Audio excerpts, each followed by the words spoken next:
गर्मी में गरीब बेटी की जादुई खास की एसी। ओह, कितनी गर्मी लग रही है। ऊपर से ये टेबल पंखा भी मरमर कर चल रहा है। एसी लगी होती तो मस्त नींद आती। तभी पंखा चलते चलते जोरदार आवाज करके बंद हो जाता है, जिसकी आवाज से गरीब सत्यकाम का परिवार जाग जाता है।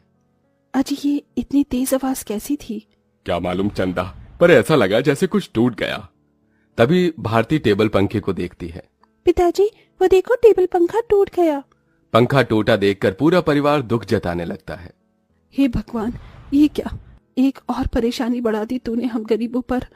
ये टेबल पंखा ही तो इस गर्मी में हमारा इकलौता सहारा था। अब तो इस गर्मी में हम बेहाल हो जाएंगे। कितना कहता था मैं कि दिन में पंखा बंद रखा करो, सारा दिन तो चलता रहता था। अब दिन रात चलेगा, कोई भी चीज तो खराब तो होगी ही ना।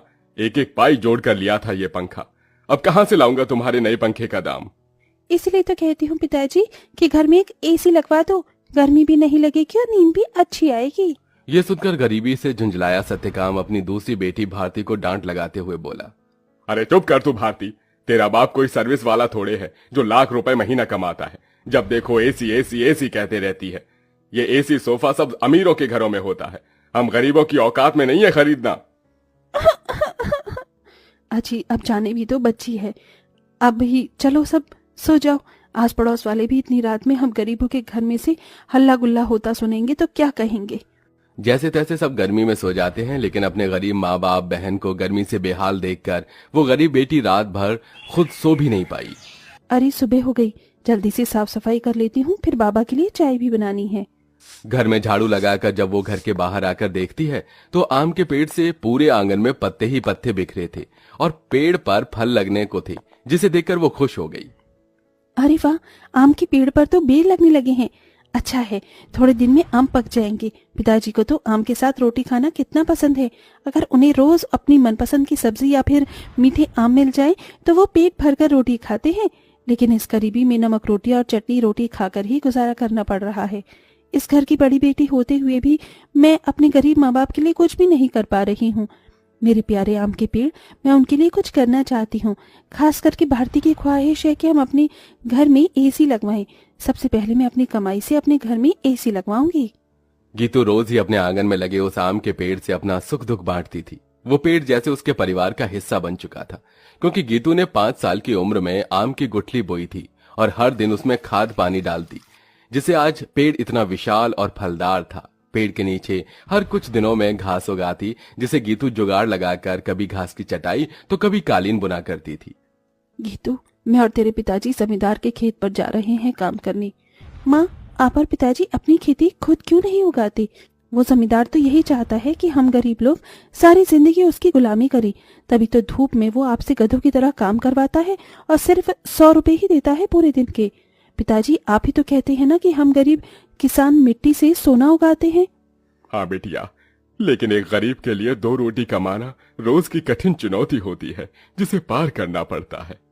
सत्यकाम और चंदा चिलचिलाती कड़ी धूप और गर्मी में खेत पर आते हैं, जहां जमींदार ठाठ से कुर्सी पर बैठा था और नौकर छतरी लिए खड़ा था। ओहो, बाप रे बाप, कितनी गर्मी है, आग बरस रही है। इतनी गर्मी में तो एसी की ठंडी हवा छोड़ने का मन ही नहीं करता।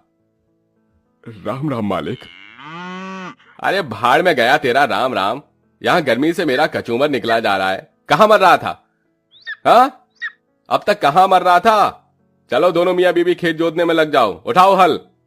जी मालिक।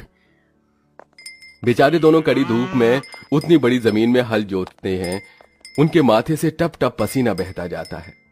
अजी, शाम हो गई। आज तो मालिक दिहाड़ी देने के डर से आए ही नहीं। उनकी हवेली चलकर मांग लेते हैं। पंखा ठीक भी तो कराना है, वरना गर्मी में गुजारा नहीं होगा। दोनों जमींदार के घर आते हैं, जहां जमींदार पांव पसारे एसी की चिल्ड ठंडी ठंडी हवा खा रहा था। ओहो, क्या मजा आ रहा है। हा, एसी में भैया मजा बहुत है। अरे सत्यकाम, तू यहाँ? जी मालिक, पैसे दे दीजिए। ये पकड़ 200 और चल दफा हो जा।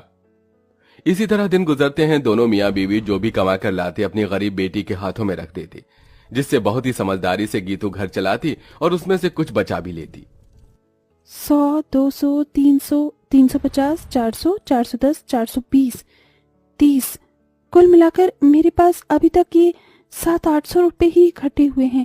इतने में एसी कहाँ से आएगी? अगर मैं किश्त बंधवाकर भी एसी ले आऊं तो फिर मैं कैसे किश्त भरूंगी? तभी भारती अपनी गरीब बहन गीतू को परेशान देखकर बोली, दीदी, आजकल तो कबाड़ी वालों के पास भी अच्छी अच्छी चीज मिल जाती है। अमीर लोग तो नया खरीद लाते हैं और महंगी चीज भी बेच देते हैं। हाँ, ये ठीक रहेगा। मैं कबाड़ी में से कोई एसी उठा लाती हूँ। गीतू एसी खरीदने कबाड़ी की दुकान पर चली आई। भैया जी, मुझे कोई सस्ती एसी दिखाइए। गरीब लड़की लगती है, एक काम करता हूँ, ये खटारा वाली एसी थमा देता। इसे क्या पता इसमें क्या डिफॉल्ट है। ये लो बहन जी, ये एकदम बढ़िया एसी है।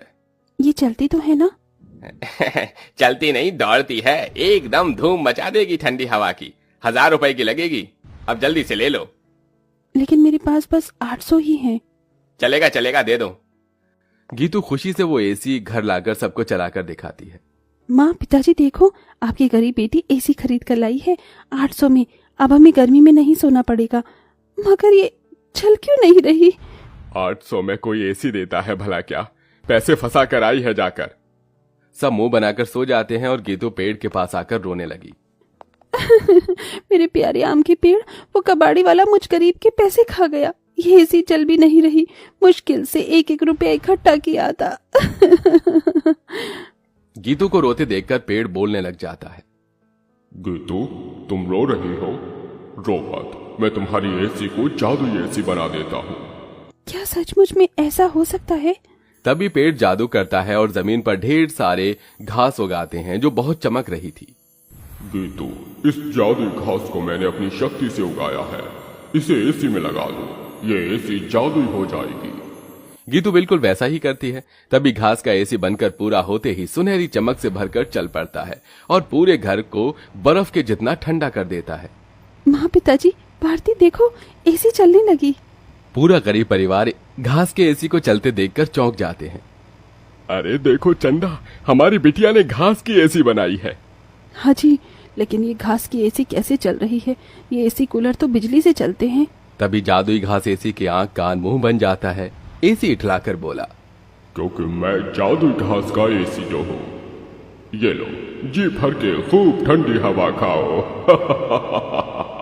अरे वाह दीदी, क्या धांसू एसी बनाई है। हम गरीबों जैसे घास की एसी है। एसी तो बड़े बड़े अमीरों के घर में भी नहीं होगी। अब हम गर्मी में एसी की ठंडी हवा में सोएंगे। तभी चंदा रोते हुए बोली, बिटिया, अगर दिन भर इस एसी की ठंडक में ही सोते रहेंगे तो कमाएगा कौन? बगैर खून पसीना बहाए पैसे थोड़ी मिलता है। ये कहते हुए चंदा रोने लगती है। तभी जादुई घास एसी में से ठंडी हवा के साथ नोट बरसने लगते हैं। लूट लो, लूट लो, जितने चाहिए लूट लो। देख क्या रही हो? अरे रामा, ये जादुई घास की एसी तो लक्ष्मी मैया का रूप है। चंदा देख, कैसे करारे करारे नोट दे रहा है ये एसी। क्योंकि मैं कोई मामूली एसी नहीं बल्कि जादुई घास का एसी हूँ। मैं तुम्हें हीरे जवाहरा सोना चांदी सब दे सकता हूँ। एसी के इस कथन को सुनकर गीतू ने उसे आजमाया। अगर ऐसा है तो हमें सोने चांदी के सिक्के देकर दिखाओ। तभी एक सुनहरी चमक के साथ जादुई घास एसी में से सोने चांदी के ढेर सारे सिक्कों की बारिश बरसने लगी। तुम तो सच में जादुई एसी हो। माँ, अब आपको उस जमींदार की गुलामी करने की जरूरत नहीं। अब हमारे पास जादुई घास का एसी है। दोनों मियाँ बीबी खुशी से फूट फूट कर रोए। चंदा देखो, अब हमें और दुख नहीं काटना पड़ेगा। न किसी की ये गालियां खाकर गुलामी करनी होगी। ये जादुई घास की एसी हमें बंधुआई से छुटकारा दिलाने आई है हमारे घर। जाओ सत्यकाम, इन सिक्कों से कर्ज चुका दो। सत्यकाम ने जादुई घास एसी से मिले सिक्कों को बेचकर सबका कर्जा भर दिया और उसने पंखा, कूलर, एसी की अपनी दुकान खोली, जिससे गरीब भी कम दाम पर एसी खरीद सके। उस गरीब बेटी के बनाई जादुई घास एसी ने उसके गरीब परिवार का भाग्य बदल दिया।